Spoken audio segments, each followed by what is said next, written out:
Welcome back to The Franciska Show, a part of JewishCoffeehouse.com, and the show in which people share their stories. This is the Survivor Special, where survivors of physical, sexual, and emotional abuse come forward to share their experiences and thereby raising awareness and preventing the likelihood of it happening again. No further research has been done into these stories. This episode is intended for mature audiences and listener discretion is advised.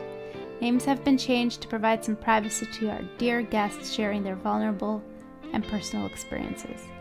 I am Franciska, and you are listening to the No More Silence segment on The Franciska Show.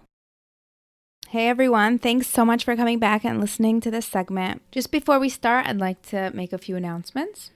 If you would like to share your story on the No More Silence segment, please do reach out to me. My email is franciskakay@gmail.com. You can also reach out to me through my website, which is franciskamusic.com.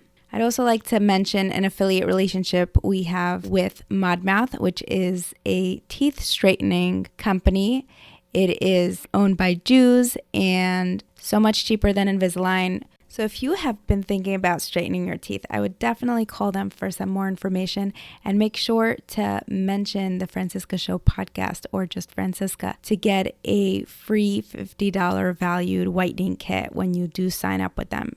And then after that, make sure to tell me that you called them so I can hook you up with a free gift. This is a way you can support the Franciska Show and get something done that you've always wanted to do. I will link to them in the show notes. You can also check them out on Facebook and Instagram or mod-mouth.com.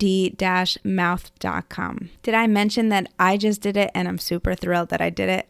Anyway, definitely check them out. And here's your show. Welcome back to the show, everyone. Thank you so much for coming back and listening to this podcast and to this segment on the No More Silence segment on the Franciska Show. Today with us, we have Bailey, who will be sharing her story, and her story is unique in terms of this is our first story on this podcast about domestic violence, domestic abuse.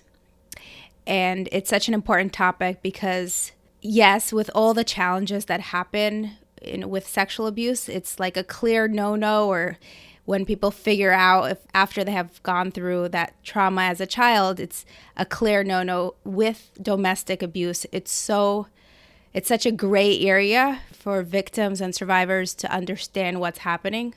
So we have Bailey here, who has generously agreed to come and share her story to bring awareness to the topic of domestic abuse and how serious this is, and how you can either be someone who is instrumental in somebody else's life or in your own life. And it starts by just recognizing and being aware of the signs. So welcome to the show, Bailey. It's so nice to have you here. Thank you so much. Thank you for having me. I appreciate it. So let's go ahead and tell us where the story began. Okay. I grew up in a very Orthodox home. I met my ex-husband when I was 20 years old. I was friends with his sister. We dated. Between dating and getting engaged and married was a little bit more than a year. He was very good looking. He didn't have much at the time. He's very smart. He wasn't so religious, but he became religious he grew up in a religious home, but was not religious himself at the time, but then became very religious over time. And my family took him in. His family was a very dysfunctional family, but my family accepted him as one of their own. And I totally, truly fell in love with this man.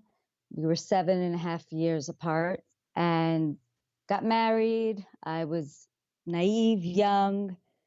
I was living in bliss. The first time there was a red flag, which of course to me was he had a very bad temper. And that's how I just viewed it, as a temper. It was probably about 3 or 4 months into our marriage that he went crazy on me.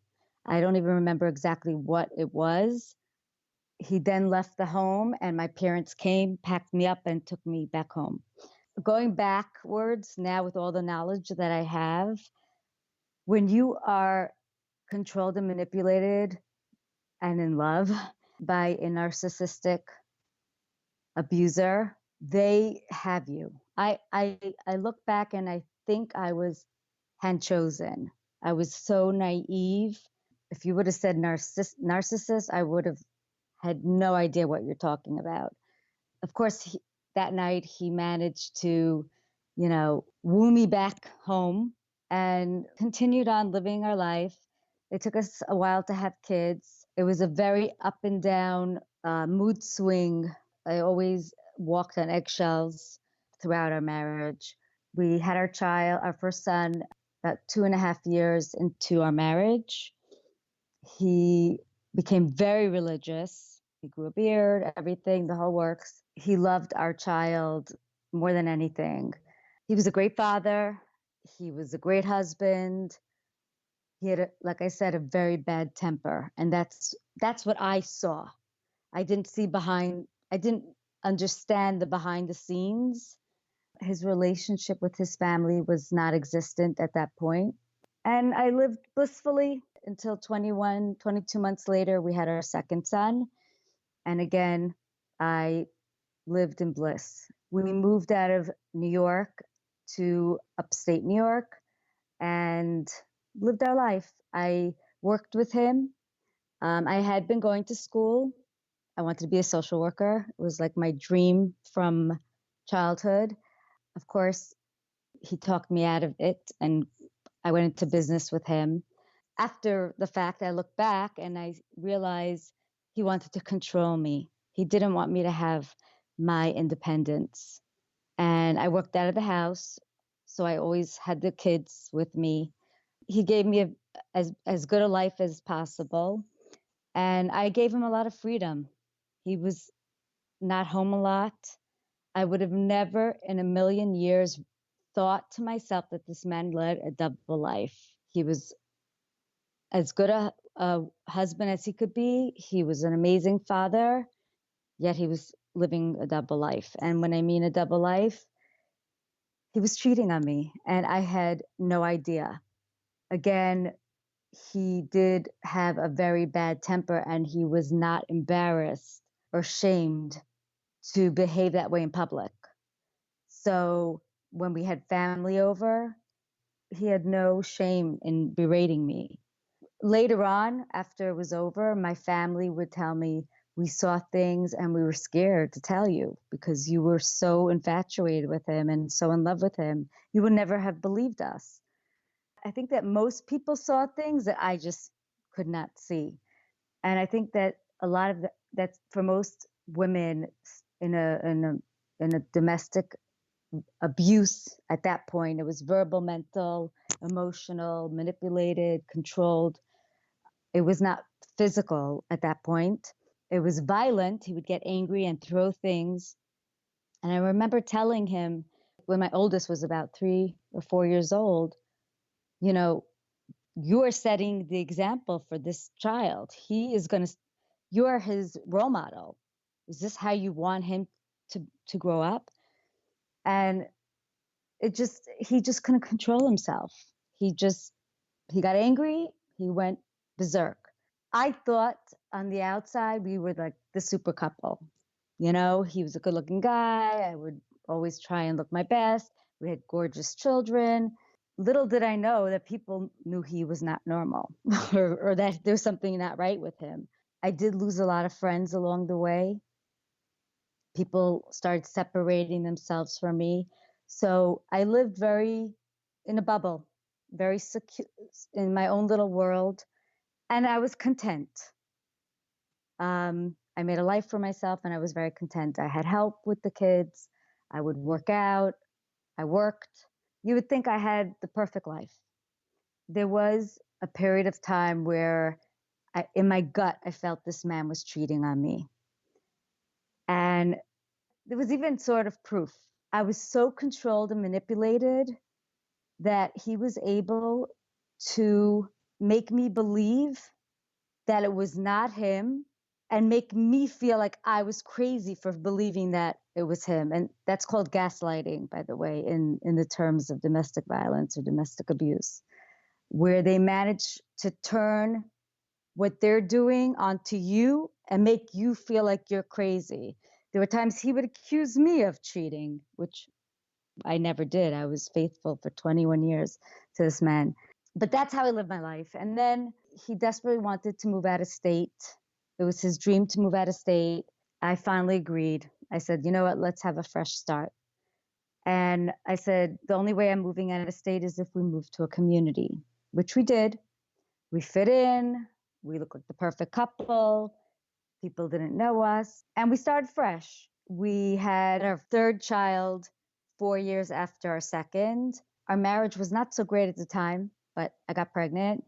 Again, he was an amazing father. He loved his boys. His connection with them was very much into sports. He would take them to every sport outing.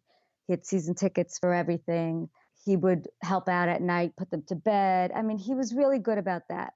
When we moved out of state and we became a part of the community, there was a couple that moved nearby that knew my brother. And the wife would spread rumors about my ex. And he went berserk. I mean, he went crazy. And then it ended. They were quiet about it. And then it came to a point where, like, I would say 5 years before the end of our marriage, which was 9 years ago, I would say, he became very religious. Again, he would actually go back and forth in different stages. So he would be super religious, then not so, and then so. And I was raising my kids religious. They all went to yeshiva. I was very consistent. I was a consistent one. He started learning. He had a chavrusa. He learned twice a week. He learned with the rabbi of the synagogue. We lived in a very, very big community.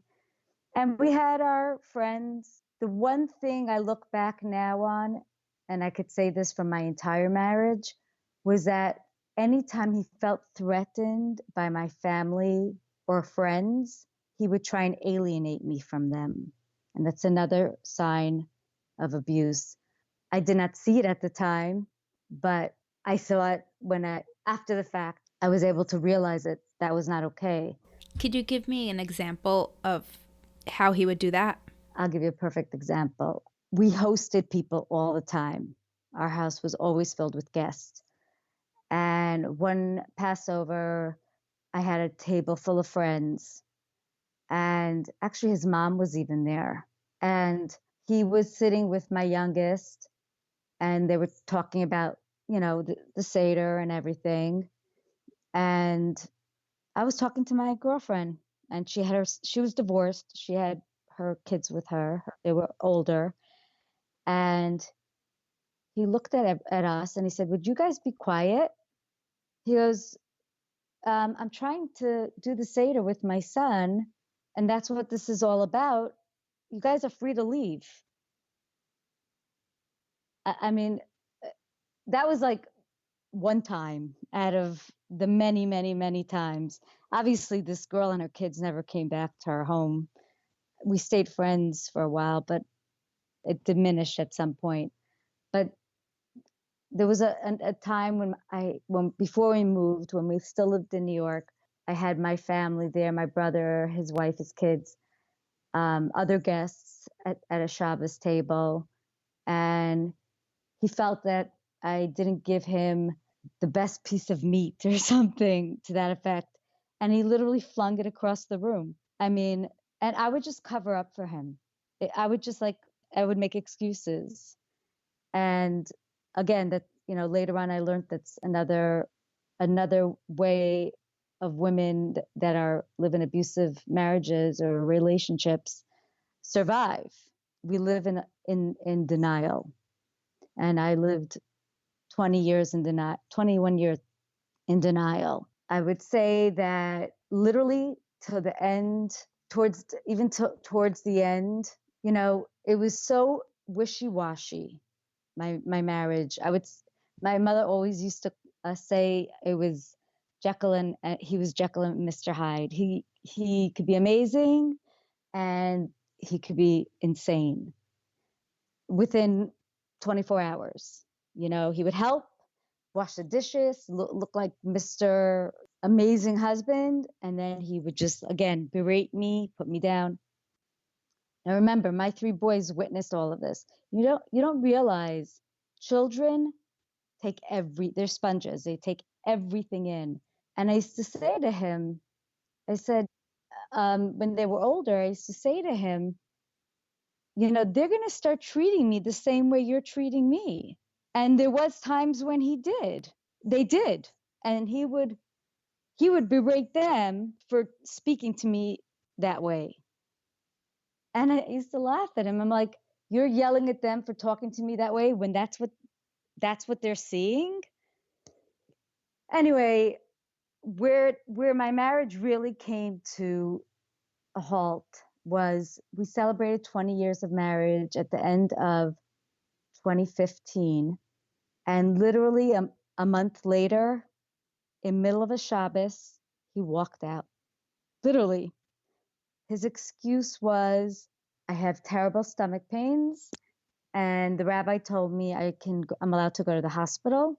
He had gone to synagogue with the boys, came home in middle, and his gastro told him to go see his partner. That was what he told me. And he left.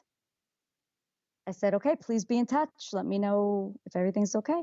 After Shabbat, I called him. He said, I'm still in the hospital. They don't know what's wrong with me, blah, blah, blah. I said to him, okay, please keep me posted. He did have it wasn't a shock because he had a lot of health issues. So, he had stomach issues before. So I wasn't shocked. It wasn't something new. But the fact that, I don't know, I didn't even think anything of it until I think it was the next day. In our business, he took care of certain things and I took care of certain things. And I believe that I had taken care of all the finances, which in the end was a blessing. But it was very difficult because he was a spender and never really cared about what he would spend and not think about, where that money needed to go. I had gone to check the bank account. I saw that on Shabbat he had taken out a few $100s. And that's when I started questioning him. And he said, oh, I needed it for my copay.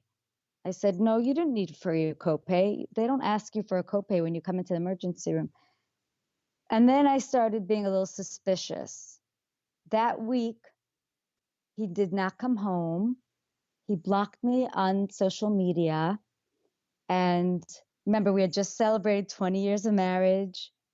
I thought we were fine. I would say the last couple of months prior, he had told me he's more in love with me than ever. And he loves me so much and he couldn't live without me.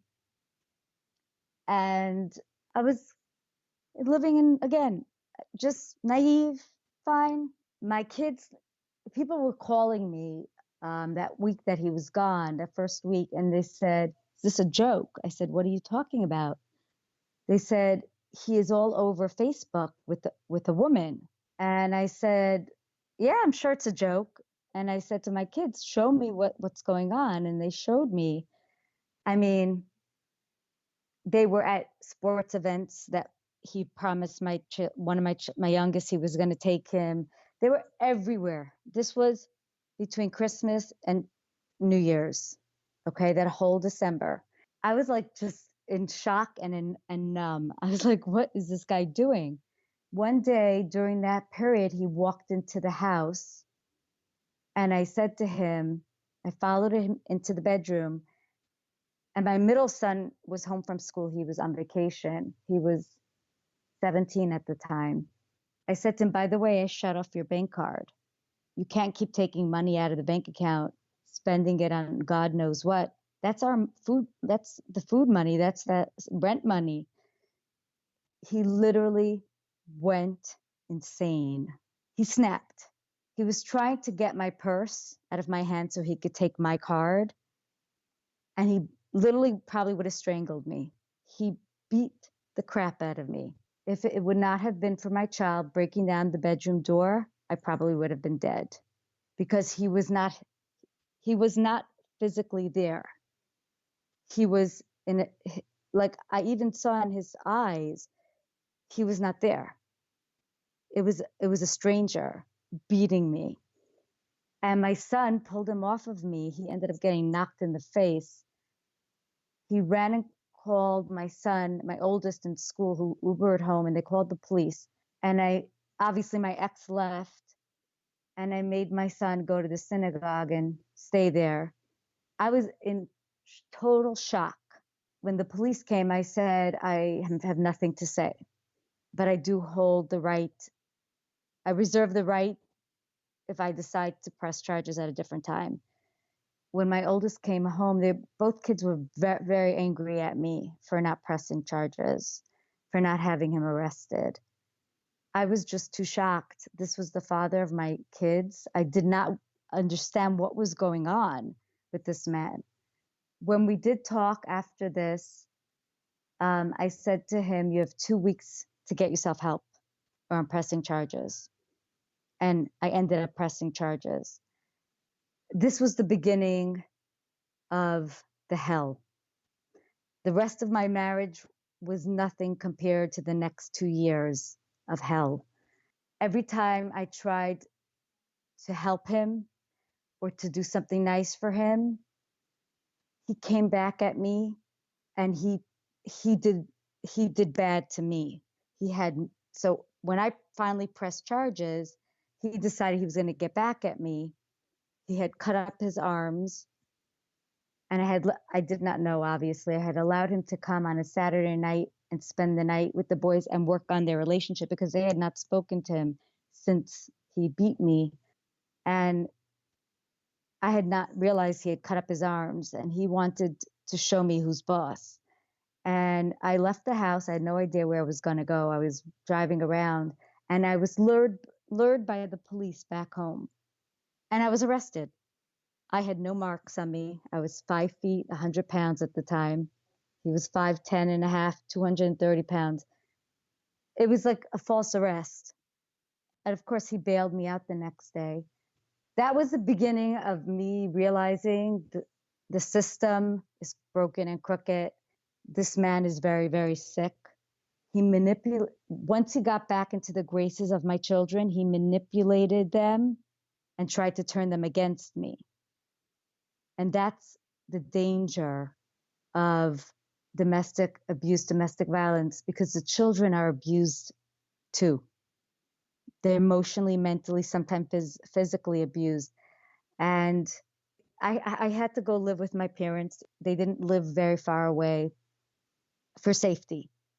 And he took over these kids. And even though I spent every night there and continued my routine with them, he took control of everything. And because I would not agree to take him back, I said, I kept saying, let's give it time. Let's give it time.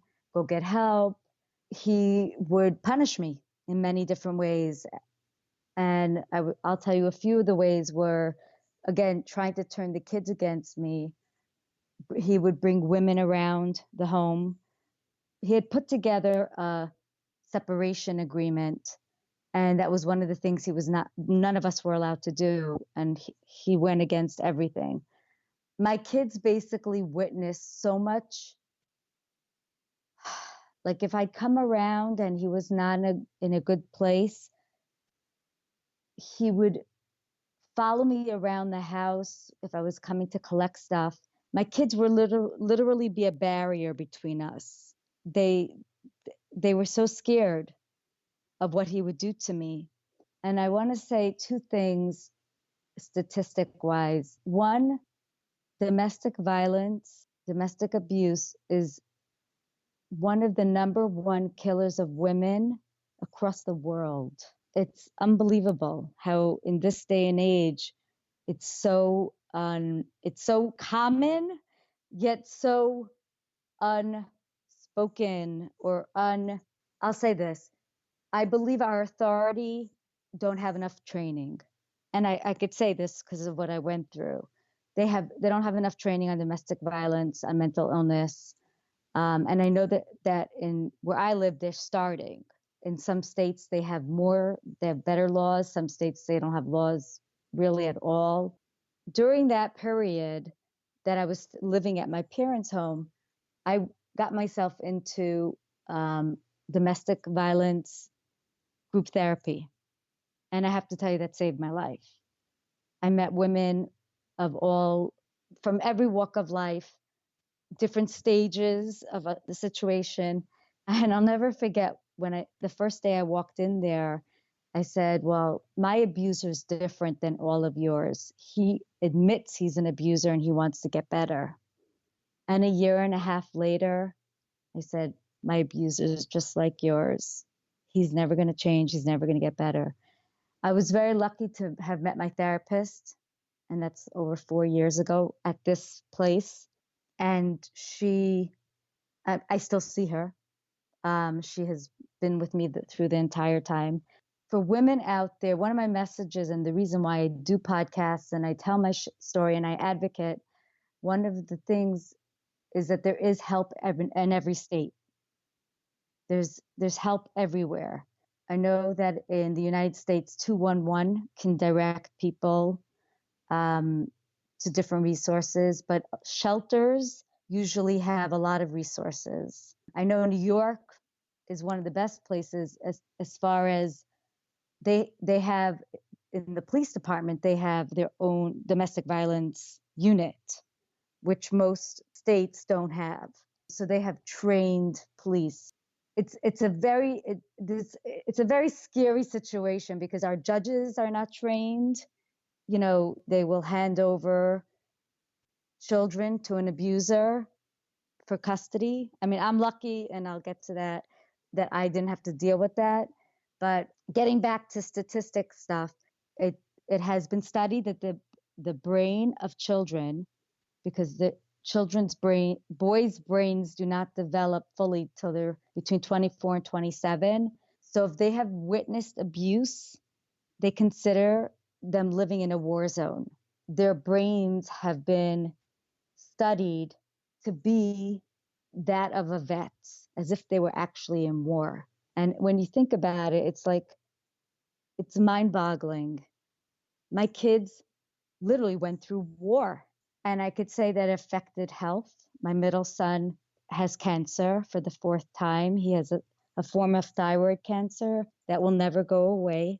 He's amazing. He deals with it amazing. He's out of the country in school for the 2nd year. I mean, I have to constantly bring him. He has to constantly be checked, but he amazing. He keeps his strength keeps my strength. My oldest son, who is 22, had at that time, he was 18, 19, he had a mental breakdown. And so at the same time of one kid being diagnosed with cancer, one was in treatment. And till I found the right place for him. And again, it was not an easy thing, but that's where I started advocating mental health. And I'm an insurance broker, so I was fighting with the insurance companies on my LinkedIn. I was tagging them, and these are the insurance companies I represent, and I was saying, save my child's life. This is where I met my support, on LinkedIn.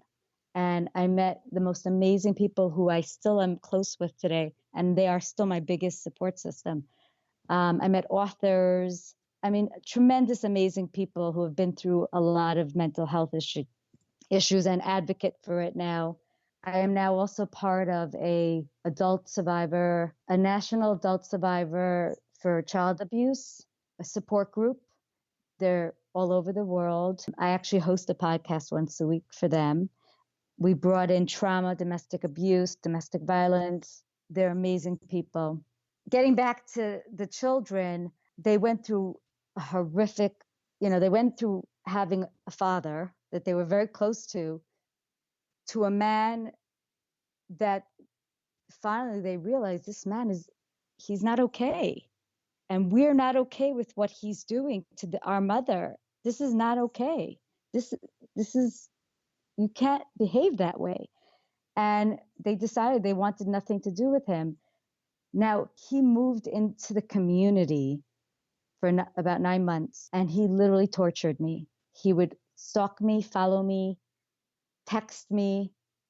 I was literally scared I was a runner, and I used to go running at night, and I wouldn't. I was scared that he would have somebody drive up onto the sidewalk, and kill me. And the cops would it was like a joke. It was like it was, they would come, write a report, add to the report. He moved in with a woman who I'm actually friends with again now, but karma's you know what. And she got hers. She got it back and she was big enough to be able to say, I deserved it and I'm sorry. Please forgive me. But unfortunately, that was where the most damage was done, because it was right in the face of the community. It was so opened for everybody to see. And my kids were tortured because he was literally around the corner. Like, we were almost back to back, so they would see him. So, speaking about the effects it has on our children, I was in a healthy place. I was getting the best help. I was working on getting them the best help. My oldest had gone into treatment and was getting great help. I had bought the insurance company, got him into a program for 5.5 months, which was unusual. He actually is the most healthiest. He got rid of all the toxic. Unfortunately, my middle son went away to school to finish high school, never really dealt with it. So he had what to do with his father on and off. And he was the one that got sick. My youngest, who was daddy's baby, basically became very angry, very, very angry, affected him at school and everything. And he's gotten tremendous amount of help now, and he has dealt with the pain and hurt. And they've all chosen to cut him out. My divorce finally came through. I got custody of him. My ex did not show up. He did go to jail, finally, not long enough, but he did go to jail for stalking and harassment and threatening to kill me. And then when he got out, he was on probation. That was a deal I made, that he would have to he'd have to be evaluated and get help. And he decided to leave the state on probation. And so he can't come back. There's a warrant, and I have a restraining order, which means nothing. I mean, I would say that 6 or 7 months ago, 7, 8 months ago, I got a message on Facebook Messenger from someone who he had dated for a short time. And she said, I'm really sorry to bother you. I'm just very concerned for your life. You have to see your ex's Instagram page. And there's a post that is really scary. And I had got on there through somebody's account. This man had a shrine, I would say, over a year time since he had left from the state that I live in. He had not stopped. He had continued all over his Instagram account berating me. I mean, there was a restraining order. He should not have been mentioning my name, nothing. I mean, of course, the police didn't do anything. He's not in the state. They don't care. But he threatened my life. And I said to myself, I'm not going to live in fear anymore. I'm just going to continue living my life. I have to be strong for my children. This has to end. He's moved on. I'm moving on. And that's it. And I lived in peace for a good full year. And I said, I'm going to continue living in peace. It comes to a point where you either allow this to control you and control your entire life, or you choose to live your life and look at what happened to you and use it for good to help others. And that's where the point I'm at right now. I decided that I am going to go out there, share my story, help as many people as I can, which I have. I get messages all the time from people, they want to talk or advice. And I'm not a therapist, but I can give my experience. I have a girlfriend going through hell. I mean, I always thought I had the craziest story. She doesn't even have her kids, and I'm there for her. Every day I listen to her. Sometimes it's overwhelming, but I didn't have anybody. The last year that I was living in that community and had been living there a decade. And again, I was very involved in the community. I was involved in my son's school. I was involved in the synagogue. We were close to the rabbi.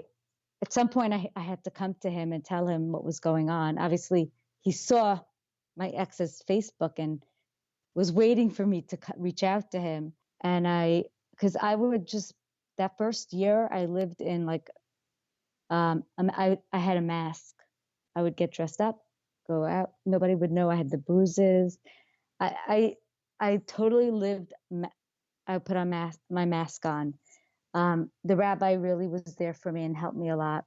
Unfortunately, my neighbors, people I was close with, people that I was involved with, little by little disappeared.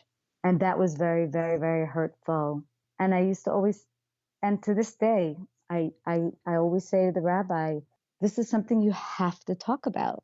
There are so many women living with domestic abuse and they don't even realize, or they're too scared, because it doesn't always turn out the way it turned out for me. I went through a horrific time. My children went through a horrific time, but we are a unit. I don't have to deal with him. I don't have to deal with my ex. He's gone. He's out of the picture. I'm lucky in that way. In other cases, people are scared because they have to deal with court, and they have to go and deal with time sharing and all that kind of stuff. And again, it's a very broken system, which is something I fight for all the time. I talk about all the time. You really have an incredible story, and I love all the things that you said that you've incorporated into your life to help support other people in this situation. I'd like to ask you, as we wrap up, what would be like the few things people should watch out for or take as red flags, or what could have been done differently or preventatively, something for family members to know about, or somebody or someone in this situation or in a similar situation should be aware about what are the options? I know this is a loaded question, but if you could summarize this. What I have learned from my experience and from a lot of my friends who went through divorces and horrific situations is that a narcissist, sociopath, or even a narcissist personality disorder, they can hide it so well. I was groomed. I was the perfect victim. I feel like I was hand chosen. And I believe he loved me or is obsessed with me because he couldn't let me go. It's very, very hard to answer your question directly because, like I said, men or women, because it goes both ways, they are so good at hiding it. A lot of research, a lot of speaking to their friends and people they're close with. I could tell you one thing, and this is related to child abuse and trauma. Majority of men or women that have been abused as children or have had trauma in their life as children, and my ex did. I don't know if he was abused, sexually abused, but there definitely was trauma in his childhood, that do not get the proper help will grow up into being narcissistic, abusive men. And that's why there is so much, that's why there is so many men out there that are like this, because they don't get the proper help. So how do you go through a slew of men or women when you're dating and you want to get married? How do you choose? Like I said, there were many red flags. It's very hard to know because they're so good at putting on that show. I think that it's very important to find out about their childhood, about how they were raised, how they are with their families. If they're close to their families, that's huge. I had a very close, tight-knit family who was very, very supportive. He didn't. They felt terrible for me because they knew he was crazy, and nobody said anything to me. Like everybody, people knew things, and they said, we told you. I didn't remember. When you fall in love and you're so young, what I can say, it's very hard to tell you beforehand what to look for. Because there could be, they can hide so many things, to speak to as many people as possible that are close to the person. What I will say, in a marriage, if you are in an abusive marriage, get out.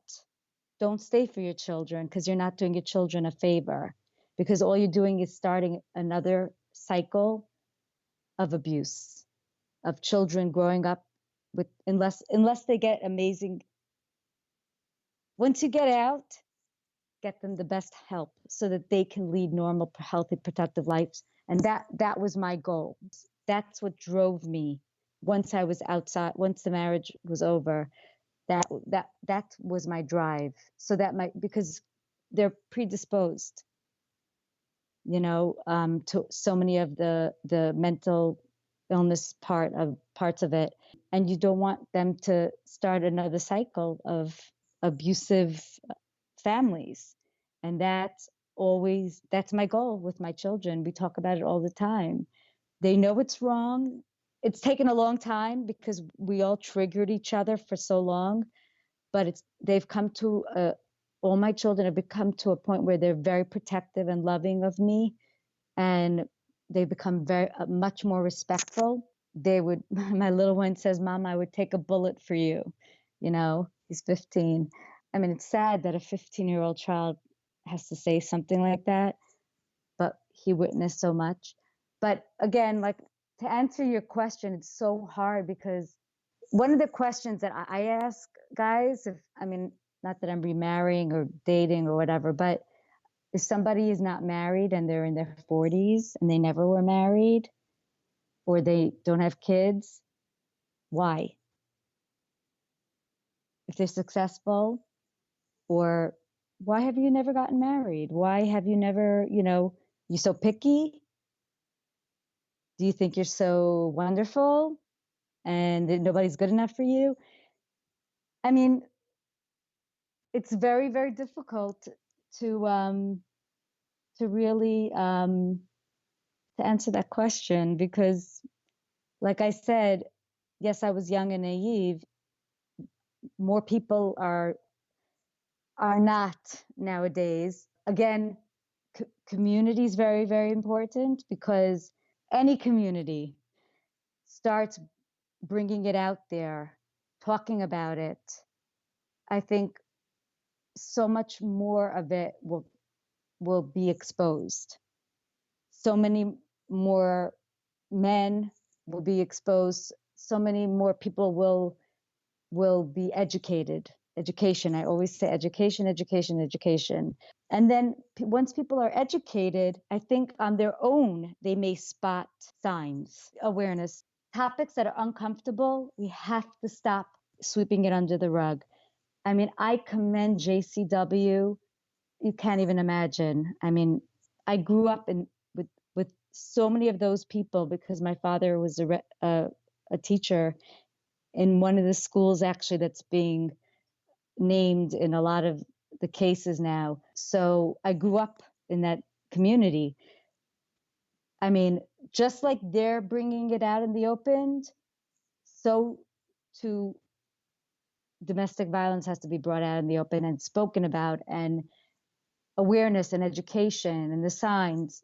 We need professionals to come out and speak what to look for. Like, I can't tell you, because all the guys that I know that ended up this way were amazing at hiding it. So I can't tell you. The one connection is they all had traumatic or were abused as children. That's the one connection I could tell you, did not get the help they needed. Other than that, it's awareness, education, community has to band together, stop sweeping uncomfortable topics under the rug. And for the women that are in these situations, do not stay for your children. You're not doing them a favor. Wow. Thank you so much, Bailey. I feel like this was a long story. I know that you probably didn't go into half of the stories or details that could have been brought out. And it's so admirable that you're using your story to help other people and empower other people and to educate. So thank you so much for sharing your story with us and being vulnerable. Thank you for having me. It's my pleasure, and I appreciate you having me on your show and letting me share my story. And I hope that I reach at least one person. They could reach out. Well, I guess they can't really reach out to me. They could reach out to me, and then I could connect them with you. Right. Yeah. Right. I'm here for people. And there's so many resources I can lead them to in different states. There is help. There is help. Thank you so much. If you would like to write in or request to be on the show, please do so by emailing me at franciskakay@gmail.com. That's franciskakay@gmail.com. If you enjoyed this episode, please do subscribe and go to iTunes and leave us a good review. With your review, the show will rank higher and help others discover the show. This Franciska Show podcast will be hosting a No More Silence special on abuse once a month. However, do check in on other weeks for the interviews with Jewish creatives. See you next time.